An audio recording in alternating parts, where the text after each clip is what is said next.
Hello बच्चों, स्वागत है आज के क्लास में। आज की क्लास में मैं आपको भारत के बारे में संपूर्ण जानकारी देने वाला हूं। भारत के शुरुआती दौर, भारत ने कैसे अपने आप को उभारा, कैसे शक्तिशाली बना और क्या क्या चीज़ें भारत के सामने आई, क्या क्या परेशानियां, दिक्कत सब कुछ आई, वो सब आज की वीडियो में मैं आपको क्लियर करूँगा। मेरा नाम है सुमन चौधरी, आप देख रहे हैं सुमन चौधरी क्लासेस। तो चलो बच्चों, आज की क्लास को स्टार्ट करते हैं। तो सबसे पहले मैं आपको बताऊँगा भारत के शुरुआती दौर। क्या बताऊँगा? भारत के शुरुआती दौर, यानी जो स्टार्टिंग में भारत था वो कैसे कार्य करता था, उसके स्टार्टिंग के दौर आखिर थे कैसे। तो 15 अगस्त 1947, जैसे आपको पता है हमारे देश का आज़ादी हुआ था 15 अगस्त सन 1947 को। जिस टाइम आज़ाद हुआ ये देश हमारा ब्रिटिश भारत कहलाता था। क्या कहलाता था बच्चों? ब्रिटिश भारत। क्यों? क्योंकि इस पर ब्रिटिशों ने क्या किया था? राज किया था। तो ब्रिटिश भारत का क्या हो जाता है? यहाँ पर विभाजन हो जाता है। अब यहाँ पर आज़ादी हुई, परंतु उससे पहले आज़ादी के साथ साथ यहाँ पर क्या होता है? विभाजन होता है। ब्रिटिश भारत को मुख्य रूप से दो भागों में बांट दिया जाता है। एक बनता है भारत और दूसरा बनता है पाकिस्तान। समझ आया आपको? पहली लाइन देखो, मैं एक एक लाइन क्लियर करता चला जाऊँगा ताकि आपको सब कुछ क्लियर रहे।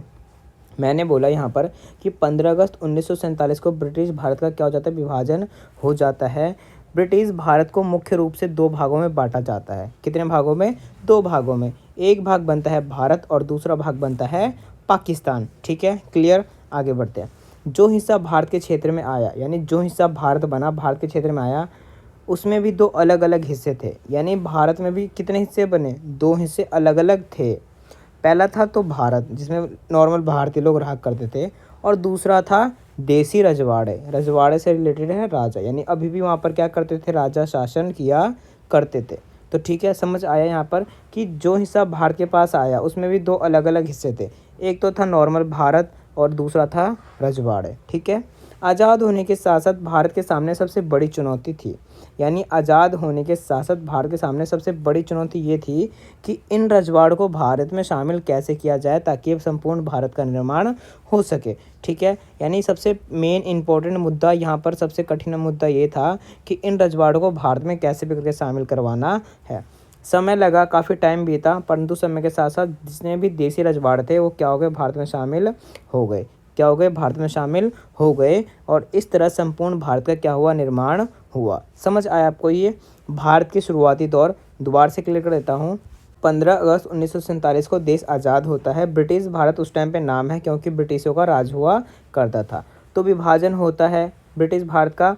आज़ादी के साथ साथ विभाजन भी होता है। विभाजन में दो दो टुकड़े होते हैं भारत के। एक बनता है भारत और दूसरा बनता है पाकिस्तान। अब जो हिस्सा भारत के पास आया है उसमें भी दो अलग अलग हिस्से हैं। एक तो है नॉर्मल भारत और दूसरा है देसी रजवाड़े। सबसे बड़ी समस्या है, चुनौती है कि इन रजवाड़ों को भारत में कैसे शामिल किया जाए। समय के साथ साथ सभी रजवाड़ों को देश में क्या किया गया?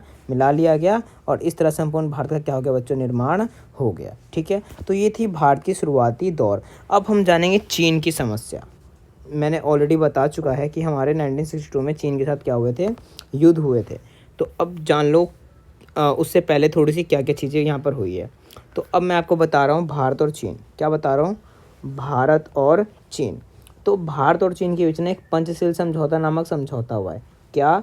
एक समझौता हुआ है। किसके बीच में? भारत और चीन के बीच में एक समझौता हुआ है जिसका नाम है पंचशील समझौता। 1954 में भारत और चीन के बीच पंचशील समझौता हुआ था।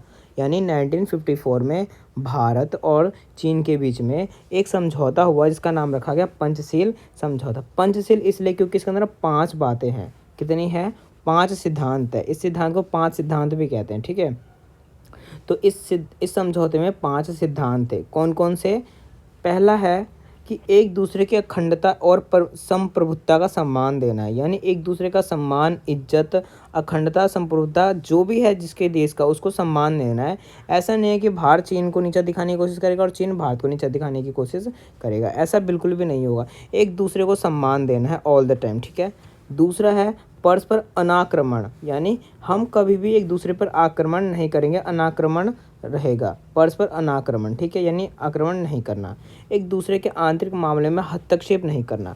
एक दूसरे का जो हमारा आंतरिक मामला होगा उसमें अगर भारत का कोई आंतरिक मामला है तो उसमें चीन नहीं आके बोलेगा कि आप ऐसा कर रहे हो, गलत कर रहे हो। और भारत चीन के मैटर में घर उसके अंदर कुछ हो रहा होगा तो भारत नहीं बोलेगा। यानी एक दूसरे के आंतरिक मामलों में हस्तक्षेप नहीं करना, दूर रहना है। ठीक है, ठीक है, समझ आया। आगे है समान और परस्पर लाभकारी संबंध। समान समान यानी एक समान, हमें ऐसे लाभकारी संबंध करने हैं कि आपका भी फ़ायदा हो और मेरा भी फ़ायदा हो। यहाँ व्यापार से रिलेटेड बातें हैं, ठीक है, कि ऐसा व्यापार हो जिसमें आपको भी बेनिफिट हो और मुझे भी बेनिफिट हो। शांतिपूर्ण सह अस्तित्व और शांतिपूर्ण तरीके से हमको रहना है, ठीक है। तो ये थे पंचशील समझौते के सिद्धांत कि इन दोनों के बीच में ये सारे समझौते हुए। किन दोनों के बीच में? भारत और चीन के बीच में। भारत और चीन के बीच में 1954 में समझौता हुआ, इसका नाम रखा गया पंचशील समझौता। इस सिद्धांत में 5 ये बातें थी, इसलिए इसको पंचशील समझौता कहते हैं, ठीक है। आगे बढ़ते हैं। अब हम जानेंगे तिब्बत की समस्या। क्या? तिब्बत की समस्या। अब यहाँ ही से हमारी जो चीन के साथ जो दोस्ती थी, यहाँ पर दरार आना स्टार्ट हो जाता है, सिर्फ इस चक्कर में। देखो मैं आपको शॉर्टकट में पहले थोड़ा बता देता हूँ, ठीक है। जो तिब्बत है वो चीन के और भारत के बीच में, अगर ये इसको मैं तिब्बत बोलता हूँ तो ये चीन है और ये क्या है, बड़ा सा भारत है, ठीक है। अब चीन जो कह रहा है ना, चीन हमेशा शुरू से ही कह रहा था तिब्बत पर ज़बरदस्ती हक जमाने की कोशिश, यानी चीन जो है वो ऑल द टाइम स्टार्टिंग से ही जो तिब्बत है उस पर ज़बरदस्ती हक जमाता था। परंतु जो भारत था वो इसको कहता था नहीं, आप ये गलत कर रहे हो, आप किसी पर ऐसे दबाव बनाकर हक नहीं जमा सकते। बाद में क्या होता है, कुछ शर्तें रखी जाती है चीन के सामने कि अगर आप इन शर्तों को मानते हो तो आप तिब्बत पर अपना हक जता सकते हो, जमा सकते हो, यानी इसके अपने मतलब कायदे कानून चला सकते हो, ठीक है। तो ये चीन कहता है ठीक है मैं शर्तें मान लूँगा और इसको मैं हमेशा बोलने की आज़ादी दूंगा, हमेशा इसको सब कुछ करने की आज़ादी दूंगा। परंतु यहाँ की जो जनता है, तिब्बत की जनता, उसको ये बात समझ नहीं अच्छी नहीं लगती कि कोई और देश आके उन पर शासन करे। तो इसलिए ये लोग सशस्त्र विद्रोह कर देते हैं। कौन? तिब्बत के लोग, ठीक है। तिब्बत के लोग जब सशस्त्र विद्रोह कर देते हैं, जो चीन की जो सेना होती है वो आती है वापस तिब्बत और इस विद्रोह को क्या कर देती है, दबा देती है। क्योंकि चीन भाई बहुत ज़्यादा पावरफुल है, तिब्बत के लोग हैं वो पब्लिक है, उतना ताकत है नहीं उनके पास, छोटा सा एक तो देश है वो। तो जो चीन का जो सैनिक होते हैं वो सब क्या करते हैं, यहाँ के जो ये लोग विद्रोह कर रहे होते हैं उसको ये लोग दबा देते हैं, ठीक है। अब यहाँ के जो धर्म गुरु है दलाई लामा, वो भारत से हेल्प मांगते हैं कि आप मेरी मदद कीजिए और मुझे शरण दे दीजिए। अब भारत क्या कहता है, दलाई लामा को बोलता है ठीक है आप आके रह लो यहाँ पे, शरण दे देता है किसको, दलाई लामा को। अब चीन कहता है आपने इस बंदे को शरण क्यों दी, ये तो हमारी अंदरूनी मामला था, ये तो हम आपस में बातचीत कर रहे थे, किसकी, चीन की और तिब्बत की, यहाँ पे आपस में लड़ाई उठती, तो आपने क्यों दखल अंदाजी करी। तो इस चक्कर में जो ये चीन है अब इससे भारत से कड़ा विरोध करता है। समझ आया? ये तिब्बत की समस्या यही था। अब मैं आपको जब पढ़ूंगा ना आपको सबको समझ आ जाएगा। जिस बच्चे को कोई भी डाउट हो प्लीज़ वीडियो को पीछे करके देख लेना, सब कुछ क्लियर हो जाएगा। बहुत ईजी वे में मैं आपको समझाता हूँ, ठीक है। तो देखो यहाँ पर है तिब्बत भारत और चीन के बीच स्थित एक छोटा सा देश है, जो मैंने आपको बताया, ठीक है। एक छोटा सा देश है।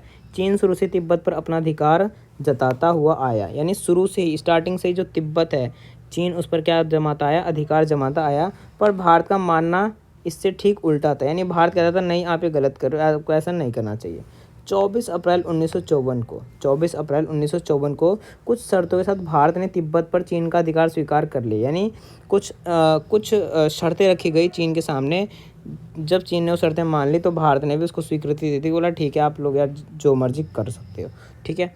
और चीन ने वादा किया कि तिब्बत की अधिक स्वायत्तता प्रदान की जाएगी, और चीन ने भी बोला मैं इसको हमेशा स्वायत्तता प्रदान करूँगा, इसके हाथ में सारी पावर्स रहेंगी, मैं कभी भी दखलंदाजी नहीं करूँगा, बस मेरा अधिकार होगा इसके ऊपर, ठीक है।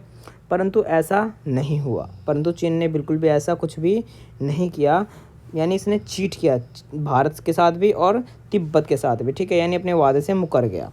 अब तिब्बत में चीन के शासन के विरुद्ध सशस्त्र विद्रोह शुरू हो गए, यानी जो वहाँ की जो पब्लिक थी, सेना थे, कमांडर थे, जो भी लोग थे ना, तो वो लोग किस पे आ गए, सशस्त्र विद्रोह पर उतर आए, शासन के विरुद्ध, चीन के शासन के विरुद्ध, ठीक है। इस विद्रोह को चीन के सेनाओं द्वारा दबा दिया गया, क्योंकि यार छोटी सी देश है, ज़्यादा पावरफुल भी नहीं है, चीन तो बहुत बड़ा देश है, पावरफुल भी काफ़ी ज़्यादा है। तो इसलिए इन्होंने क्या करा, यहाँ के जो ये विद्रोह चल रहे थे उसको इन्होंने दबा दिया। स्थिति खराब होते हुए देख तिब्बत के धर्मगुरु, यानी स्थिति जब बहुत ज़्यादा ख़राब होने लगे तो जो धर्मगुरु थे दलाई लामा, कौन, दलाई लामा, उन्होंने 1959 में भारत से शरण मांगी। भारत से क्या मांगी, हेल्प मांगी, शरण मांगी, और भारत ने दलाई लामा को शरण दे दी, यानी भारत ने दलाई लामा को क्या प्रदान करी, शरण प्रदान कर दी। इस कदम को चीन ने उसके आंतरिक मामले में हस्तक्षेप माना, जैसा मैंने आपको बताया, ठीक है, कि इसने चीन ने इसको बोला कि आपने मेरे दखल अंदाजी करी, जबकि हमने पंचशील समझौते के सिद्धांत ये डिसाइड पहले ही कर लिया था कि हम किसी के भी आंतरिक मामले में हस्तक्षेप नहीं करेंगे, तो आपने ऐसा क्यों किया, आपने दलाई लामा को शरण क्यों दी। तो इसने चीन ने अपने आंतरिक मामले में क्या माना, हस्तक्षेप माना, और इस कदम का कड़ा विरोध किया कि आपने इसकी हेल्प करके बहुत बड़ी गलती कर दी है। तो बच्चों ये था तिब्बत का समस्या, तिब्बत की समस्या। जिस बच्चे को अभी भी कोई डाउट हो प्लीज़ वो वीडियो को पीछे करके स्टोरी सुनो आराम से बैठ के, कोई दिक्कत वाली बात नहीं है, ठीक है। आप ये जो मैं गोला और मार्क करता हूँ ना वो इंपॉर्टेंट्स होते हैं, तो आप उसके थ्रू भी अपना पर्सनल नोट बना सकते हो। आगे बढ़ते हैं। तो यहाँ पर हमने क्या बोलते हैं खतरा मोल ले लिया है किसके साथ, चीन के साथ। चीन हमसे गुस्सा हो चुका है। अब देखो यहाँ पर आएगा चीन अब हमसे कैसे बदला लेने की कोशिश करता है। अब सबसे पहले ना सीमा विवाद जानते हैं। चीन भारत और चीन का सीमा विवाद यानी लड़ाई का पन्ना पलट चुका है, स्टार्ट हो चुका है। तो भारत और चीन के बीच सीमा विवाद जम्मू कश्मीर के अक्साई। अब यहाँ पर दो क्षेत्र आएंगे, एक तो है अक्साई और दूसरा है नेफा। एक कौन है, अक्साई है जम्मू कश्मीर में और नेफा है अरुणाचल प्रदेश में। अब क्या कहता है, भारत और चीन के बीच सीमा विवाद जम्मू कश्मीर के अक्साई और अरुणाचल प्रदेश के नेफा क्षेत्र को लेकर था, ठीक है। चीन ने भारत के इन दो हिस्सों पर अपना अधिकार जताया। अब चीन ने इन दोनों पर क्या जमाया, अपना अधिकार जमा लिया। जैसे उस टाइम 1954 में तिब्बत पर जमा रहा था ना, तो सेम ऐसे चीन अक्साई और नेफा पर भी क्या जमाता है, अपना अधिकार जताता है, जमाता है। भारत ने कहा ये मामला अंग्रेजों के समय सुलझाया जा चुका है। अब भारत ने अपने पक्ष में बोला कि आप इन दोनों पर जो अपना कब्जा जमाने की कोशिश कर रहे हो या जमा रहे हो, इसका पहले ही सॉल्यूशन अंग्रेज़ों ने निकाल दिया था, तो आप ये बिल्कुल भी गलत कर रहे हो, आपको ऐसा नहीं करना चाहिए। सारी बातें पहले क्लियर हो चुकी हैं, तो आप ऐसा क्यों कर रहे हो, आपको ऐसा नहीं करना चाहिए। पर चीन ने इन सब बातों से इनकार कर दिया। चीन ने बोला मेरे को ये सब कुछ नहीं पता, ये मेरे क्षेत्र हैं, मैं इन पर तो भाई कब्जा करूँगा ही करूँगा, ठीक है। अब 1957 से लेकर 59 के बीच चीन ने अक्साई के चीन के कुछ हिस्सों पर कब्जा कर लिया। अब 57 से लेकर 59 तक अक्साई के कुछ क्षेत्रों पर यानी अंदरूनी, पहले तो बॉर्डर तक था, उसके बाद उन्होंने कुछ क्षेत्रों पर क्या किया, कब्जा कर लिया। किसने, चीन ने कब्जा किया। अब कब्जा किया तो किया, वहाँ सड़क बनाने भी स्टार्ट कर दी। चीन ने अपनी सड़क निर्माण की प्रक्रिया भी वहाँ पर स्टार्ट कर दी, ठीक है। दोनों देशों के नेताओं के बीच में काफ़ी सारी चर्चाएँ हुई। अब दोनों देशों के नेताओं ने बैठकर बातचीत की, चर्चाएँ की, परंतु इसको सुलझाया नहीं जा सका। परंतु कितना भी कोशिश किया गया, इस मामले को यहाँ सुलझाया नहीं जा पाया। कई बार दोनों देशों के सेना के बीच झड़प भी हुई, और कई बार ऐसा भी टाइम आया, ऐसा भी समय आया जिस टाइम इन दोनों देशों के जो सेना हुआ करते थे इनमें झड़प यानी लड़ाई झगड़ा हो जाता था, परंतु उसके बावजूद भी कोई हल नहीं निकल पाया, ठीक है। यानी दोनों देश के नेता भी बैठ रहे हैं, चर्चा भी हो रही है, सब कुछ हो रहा है, बातचीत हो रहा है, परंतु समस्या सुलझ नहीं पा रहे हैं। उन देशों के बीच में लड़ाइयाँ भी होने की संभावना पूरी हो रही है। पंचशील समझौता और चीन पर भरोसे के कारण। अब देखो यहाँ पर जो पंचशील समझौता हमने किया है ना, किसके साथ, चीन के साथ, और चीन पर भरोसे के कारण। उस टाइम नेहरू जी हमारे प्रधानमंत्री थे, ठीक है। जो नेहरू जी है उस टाइम के हमारे प्रधानमंत्री थे। तो पंचशील समझौता और चीन पर भरोसे के कारण जो नेहरू जी थे, उन्हें कभी ऐसा नहीं लगा कि चीन भारत पर आक्रमण कर सकते हैं। यानी उनको लगता था कि कोई बात नहीं, कभी मेरे को इतना भरोसा तो है यार चीन पर, कभी वो मेरे पे अटैक नहीं करेगा। परंतु नेहरू जी क्या हुए, गलत साबित हो गए। 1962 में चीन ने भारत पर क्या कर दिया, आक्रमण कर दिया, ठीक है। आक्रमण होते के साथ ही अब 1962 में भारत पर हमला कर दिया। 1962 में चीन ने भारत पर क्या कर दिया, हमला कर दिया। अब ये हमला ना बताकर नहीं हुआ, इन्होंने अचानक किया। कहते हैं ना सरप्राइज टेस्ट जैसे होता है, तो वैसे क्या हुआ, ये हमला अचानक हुआ, और इस हमले के कारण भारत को तैयारी करने का एक बिल्कुल भी मौका नहीं मिला। अब देखो यार, कोई चीज़ आपके सामने अचानक से हो जाए तो आप हड़बड़ा जाओगे, कुछ कर नहीं पाओगे, यानी दिमाग शांत नहीं रह पाता, अजीब सा हो जाता है, नर्वसनेस हो जाती है। तो सेम ऐसा हुआ 1962 में जब भारत पर चीन ने आक्रमण किया, तो ये हमला अचानक हुआ, जिस वजह से भारत को तैयारी का बिल्कुल भी मौका नहीं मिला, और चीन की सेना भारत के काफ़ी अंदर तक आ गई, ठीक है। यानी काफ़ी अंदर तक उन्होंने क्या कर दिया, अटैक कर दिया। अंत में चीन द्वारा अचानक युद्ध को विराम दे दिया गया, यानी अचानक से चीन ने इस युद्ध को क्या कर दिया, रोक दिया। जब काफ़ी अंदर तक चीन की सेना घुस आई भारत के, तो चीन ने अचानक से क्या कर दिया, इस युद्ध का विराम दे दिया और घोषणा कर दी कि भारत इस युद्ध में हार का सामना करना पड़ा है, और यह घोषणा कर देता है कि भारत क्या हो गया, हार गया मेरे से, ठीक है। समझ आया आपको, दोबारा बताता हूँ ईजी वे में, ठीक है। अब यहाँ पर है भारत और चीन सीमा विवाद। देखो, दो क्षेत्र है अक्साई और नेफा। इस पर चीन क्या कहता है, ये मेरे क्षेत्र है। हम लोग कहते हैं नहीं भाई, आप ये गलत कह रहे हो, अंग्रेज़ों के टाइम पर ये मामला सुलझाया जा चुका है, तो ये मसला गलत है, आपको इसको नहीं ऐसे अपनाना चाहिए, ज़बरदस्ती नहीं करना चाहिए। चीन इन सब बातों से इनकार करता है, कहता है मेरे को नहीं पता। वो ज़बरदस्ती इस पर कब्जा कर लेता है और यहाँ सड़क बनाना भी स्टार्ट कर देता है। इन दोनों देशों के नेताओं के बीच में काफ़ी सारी चर्चाएँ होती है, मीटिंग्स होती है, बातचीत होती है, परंतु चीज़ों को सुलझाया नहीं जा पाता है। दोनों देशों के जो सेना होते हैं उनके बीच में झड़प भी हो जाती है, लड़ाई झगड़ा भी हो जाता है, परंतु फिर भी सुलझाया नहीं जा पाता। जो नेहरू जी उस टाइम के प्रधानमंत्री है, वो पंचशील समझौता और चीन पर भरोसे के कारण सब वो ऐसा मानते थे कि चीन कभी भी उन पर अटैक नहीं करेगा, परंतु वो बिल्कुल गलत थे। चीन 1962 में क्या कर देता है, भारत पर आक्रमण कर देता है। भारत पर क्या कर देता है, आक्रमण कर देता है। अचानक ये आक्रमण होता है। क्या होता है, अचानक ये आक्रमण होता है, जिस वजह से भारत को तैयारी का बिल्कुल भी टाइम नहीं मिलता और भारत के काफ़ी अंदर तक चीन की सेना घुस जाती है। बहुत ज़्यादा हमला के कारण हम लोग बहुत कमज़ोर, वीक पड़ जाते हैं, परंतु जो चीन है वो अचानक से युद्ध को विराम कर देता है और यह घोषणा करता है कि भारत जो है यह मुकाबला हार चुका है। तो ये था भारत और चीन का सीमा विवाद। बच्चों, कोई भी डाउट हो तो आप मुझे कमेंट कर दें, मैं आपको वो डाउट क्लियर कर दूंगा। और जो कुछ ना समझ आए आप वो वीडियो को पीछे करके देखेंगे तो सब कुछ समझ आ जाएगा। आगे बढ़ते हैं। अब युद्ध के परिणाम क्या निकले, अब हम जानेंगे युद्ध जो हुआ है ये सीमा विवाद वाला, तो उसका परिणाम क्या निकला उस युद्ध का। तो देखो, सबसे पहले बात आएगी, भारत को हार का सामना करना पड़ा। भारत इसमें क्या हुआ, हार गया। भारत की विदेशी नीति की आलोचना की गई। जो हम किसी दूसरे देश के साथ जो, यानी भारत अगर किसी अन्य देशों से क्या करेगा, दोस्ती करेगा, तो भारत की विदेशी नीति है, फ्रेंडशिप करने का तरीका है, ठीक है। तो उसकी बहुत ज़्यादा बुराइयां हुई कि आपने कैसे नीति, कैसे प्लानिंग कर रखी है, जिससे आप ही का दोस्त आप पर क्या कर रहा है, आक्रमण कर रहा है। आलोचना होती है विश्व में, बहुत ज़्यादा इनकी बुराइयां होती है।